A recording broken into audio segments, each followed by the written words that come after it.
two-way finite automata. That is, as the name suggests, two-way means the read head can move in both the directions, to the right and also to the left of the input. That is, these are actually the general versions of the finite automaton that we have seen, the DFAs, NFAs and all. Because in DFAs and in NFAs we can process the input string only in one direction, isn't it? We used to process the input string from left to right, but in this case we can always come back to left also. That is, we can see the characters which are already processed also. So this gives a little bit more flexibility to the design under some particular circumstances. We will see an example for that. So please to understand that two-way finite automata means the read head can process the input string in both forward direction and in the backward direction. The read head can move both to the right and to the left, and can revisit the characters that have already been processed. So that is two-way finite automata. We will define the tuple first. So tuple of a two-way finite automata can be defined as some t is equal to q, the set of states, sigma, the set of input symbol or the alphabet, delta, the transition function, now q0, the start state, now a, the accepting state, now it has a reject state also. Now it has left end marker and a right end marker. So this is how we define the tuple for a two-way finite automata. Q, sigma, delta, q0 and a bear the almost same meaning as that of DFA and NFA. The only difference is here we won't have a set of accepting states, but we will have a single accepting state. Now we have a single rejecting state also. Now two end markers. This stands for the left end markers, which shows the left end of the input, and this is the right end marker, which shows the right end of the input, so that the read write head will not move past the input in either direction. Okay. Now Q is the set of state, sigma is the alphabet, delta, the transition function is slightly different here. So delta is defined as the set of states cross the input, the arguments delta can take us. One is definitely a state, second one is it can take any simple from the input alphabet, or it can be the left end marker or right end marker. Okay, that is in this case the transition function can take as its argument, a state from Q, now a simple, an input a simple from either the alphabet sigma, or it can take the left end marker, or it can take the right end marker, and this output will be a state in Q definitely, and a direction. The direction can be either left or right. So a new state and a new direction will be the output. So this is the input, a state from Q, now a symbol from sigma, or a left hand marker or right hand marker. Now the output will be a state from Q, and the direction, it can be left or right direction. Okay, this is how sigma is defined, and delta is defined, and as I told, Q0 is the start state, A is the accepting state, we have a single accepting state here, R is the reject state, we have a single reject state, left hand marker, right hand marker. And for a two-way DFA, we have some other restrictions too. So one of such restrictions is that if we are having some state Q and the left hand marker, this always will be resulting in a new state, some Q dash, and the movement will always will be to the right. Because if the left hand marker is seen, that means that is the left end of the input. You can move past that, isn't it? So your direction should always be the right, towards the right. If you are seeing a left hand marker, your direction should always be to the right. And similarly, if we are having some state Q, and if you are seeing the right hand marker, you may reach a new state, but the direction definitely is to the left. because we have already reached the right extreme of the input. There is no point in moving to the right anymore, isn't it? So you should come back to the left so that you won't move past the input ends. So this is another restriction. Now the remaining restrictions are regarding the final state. That is, if you have reached the final state A, in that case, if we are seeing a simple, say S, where S is element of, S is element of sigma, any input simple, or the left and right hand marker, sorry, left hand marker, S is element of any um, symbol from sigma, or it can be the left hand marker. In that case, you will be staying in the final state itself and the direction will be by default right. Okay, that is, if you are at the final state, whatever be the symbol that you are getting, other than the right hand marker, you will always be moving to the right. That, this is how the movement is written. That is, once you reach the final state, you won't get out of the final state. Okay. Now similarly, if you are reaching, this is true for the reject state also. Okay. So I'm writing some other state name Q, so that I can generalize it for accept and reject states. Q comma R. So here Q is the element of accept state or reject state. Okay. Now, if in the same case, if the left hand marker, right hand marker is coming, you know that you can't move to the right anymore, isn't it? In that case, you stay in Q itself but move to left, because you have almost reached the right hand marker, so you can't move right anymore. So you move to left. These are the 4 restrictions. I repeat. If you are seeing the left hand marker, don't move to left, move to right. If you are seeing the right hand marker, don't move to right, move to left. If you have reached the final state or reject state, accept state or reject state, that is, if Q is element of accept state or reject state, element of any of this, it is an accept state or reject state, stay there in that state itself. For all the samples other than the right hand marker, the direction is by default right. For the right hand marker, the direction is by default left. Okay. So these are the things that you have to keep in mind. So a two-way finite automata can process the input string in both the direction, to the right or to the left. Again, we have 2 DFA and 2 NFA.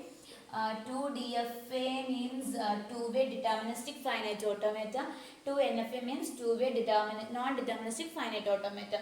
The only difference is the difference between DFA and NFA.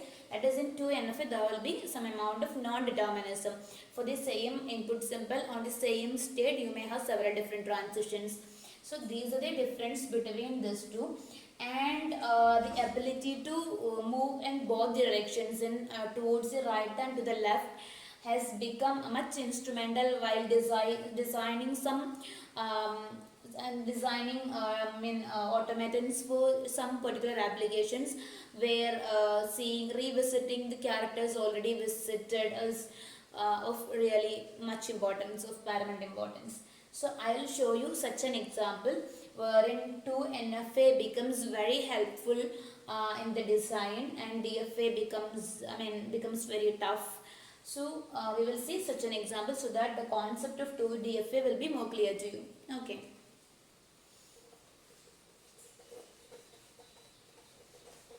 So the question that we are taking is, we use the alphabet sigma is equal to A comma B, and the question, for the question we are designing DFA and 2 DFA is, we need to accept the 2 DFA and DFA to accept all the strings over A comma B, A and B, having A in the 4th last position. Is it clear? That is, you can have an A or B, the plus stands for A or B 3 times, but before that it should definitely be an A. That is, from the 4th last position you should have an A. You can have any number of A or B's before that also. Is this clear? See, this is actually something called regular expression. So we will be having our next video on regular expression. So if you don't understand that, please do watch that. For this example, I will explain it. A or A plus B means it can be A or B. You can't choose both at a time. You can choose A or B at a time from this. So you can choose A or B but not at the same time. Now star means this can be repeated any number of times including 0 number of times. You may not even have this, or you can have it any number of times. For example, I can take A from it the first time, B from it the second time, A from it the third time, A from it the fourth time. So that I will get A B. Star means 0 or more repetitions. So I have repeated it 4 times.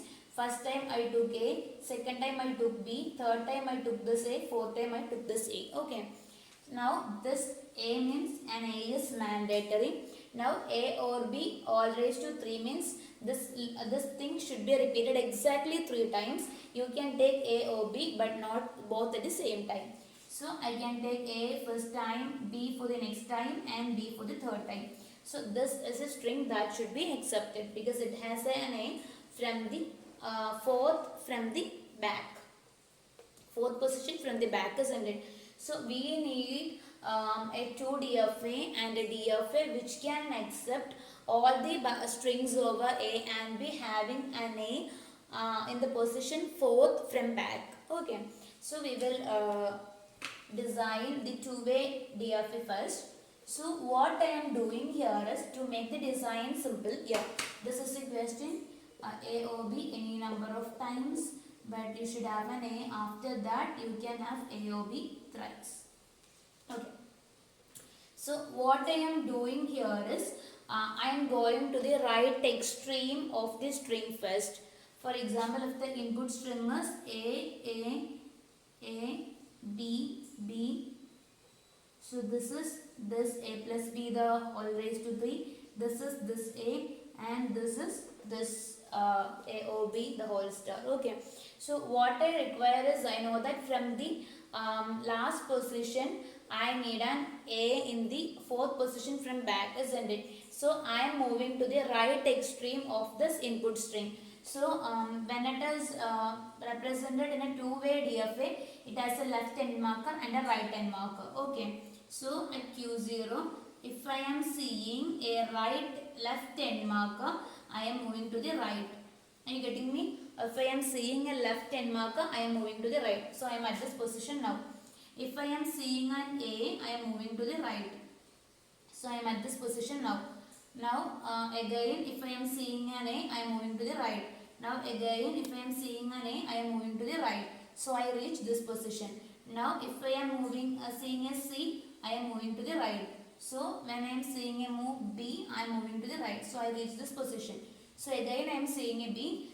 By the virtue of this transition, if I am seeing a B, I am moving to the right. So I reach this position wherein I am seeing a right hand marker. So I have reached the right extreme of the input string, isn't it? Now when I am seeing the right extreme of the input string, I am moving left and I am changing the state also. So I have skipped all the characters and reached the right extreme. When I reach the right extreme, I am coming left. Okay. Now at the leftmost position, sorry, at the rightmost position, this character can be, when I took left, this character can be an A or B. I don't care. It can either be an A or B. So if it is A, I am coming to left. If it is B also, I am coming to left. Okay. Now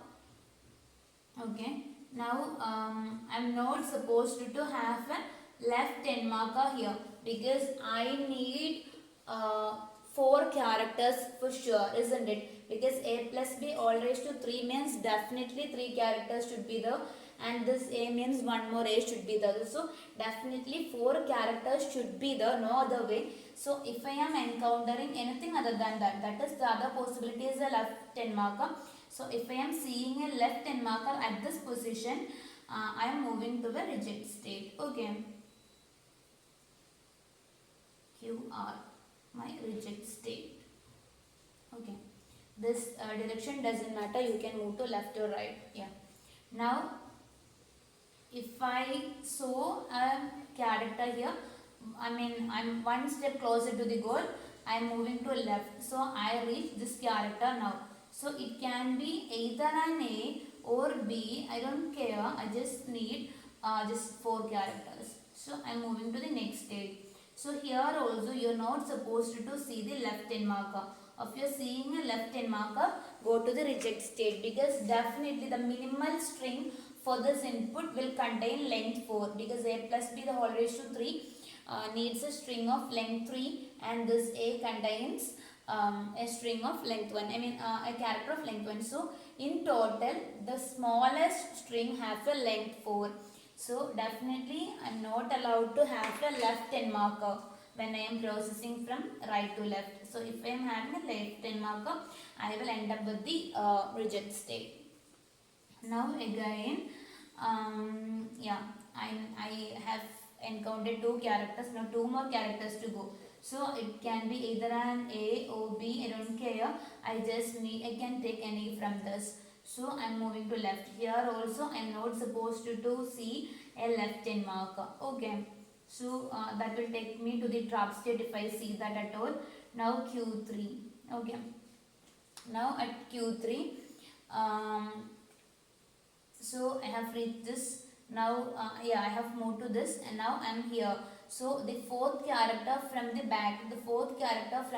back should definitely be an A, no other way. So if it is A, I can move to left. If it is, and I can reach the final state QF. But if it is a B or a left hand marker, if it is a B or left hand marker, I have to go to the trap state, because I'm not expected to witness left hand marker here, because I should have 4 characters coming from right to left. First can be either an A or B, second character can be an A or B, third character can be an A or B, the fourth character from the back should definitely be an A. Okay, now B will be accepted.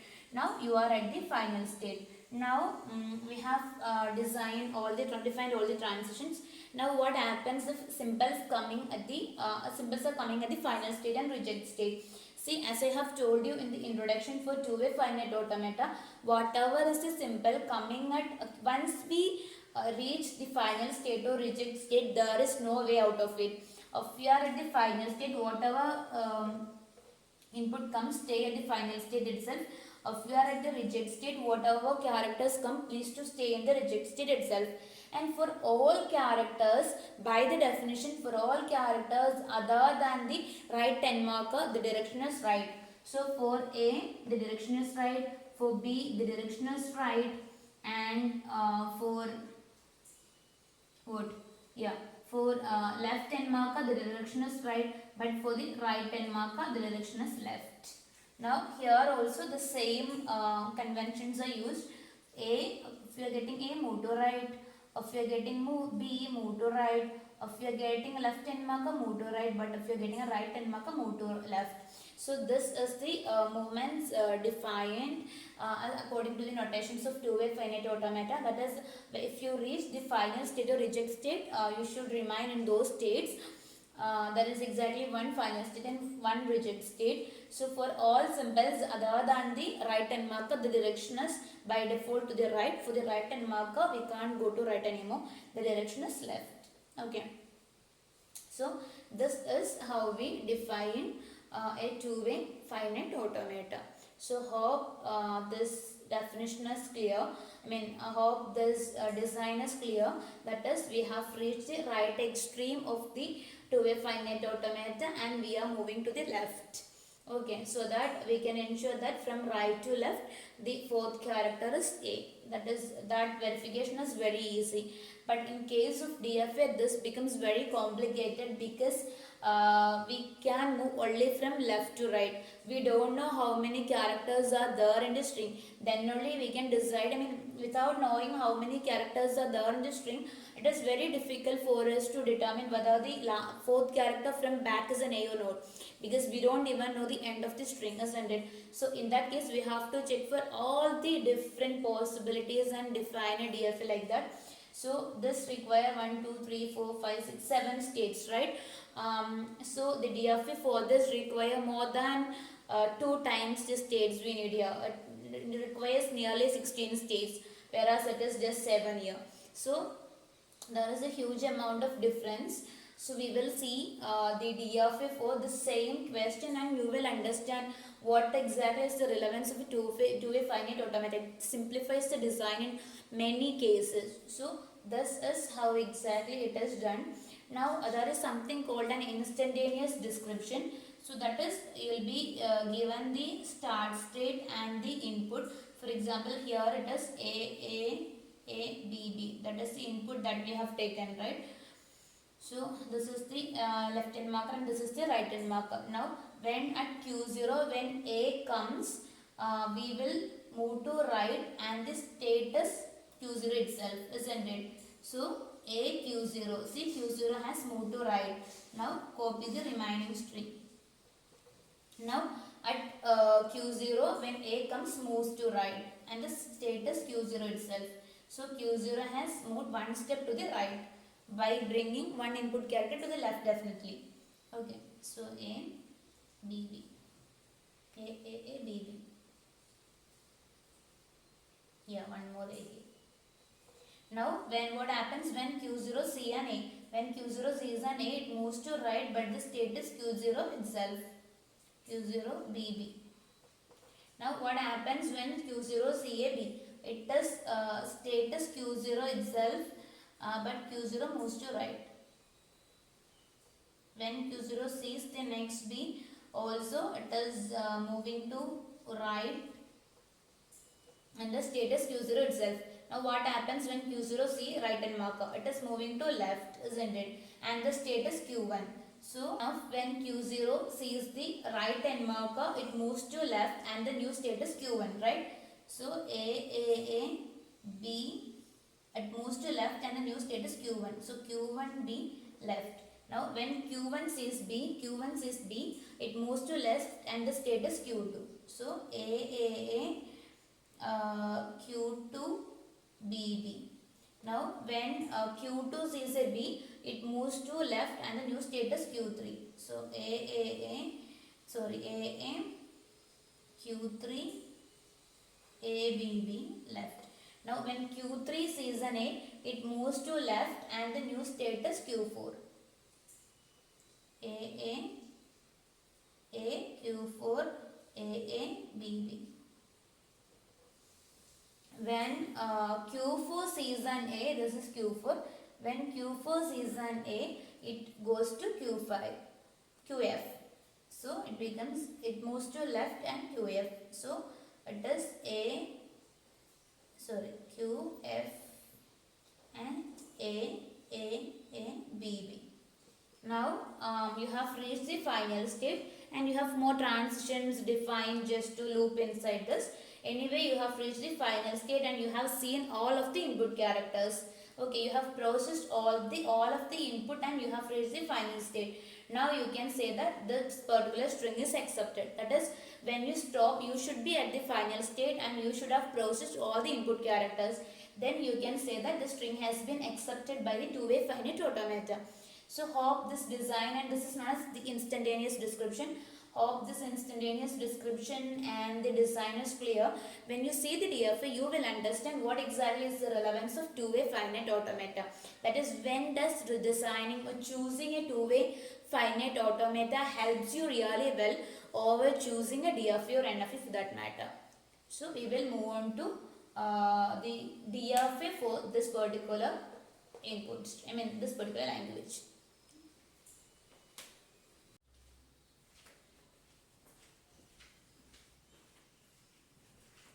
So when we draw the DFA for this particular language, it will be looking like this. That is, it contain Q0 to Q15, nearly 16 states. 15 or 16 states.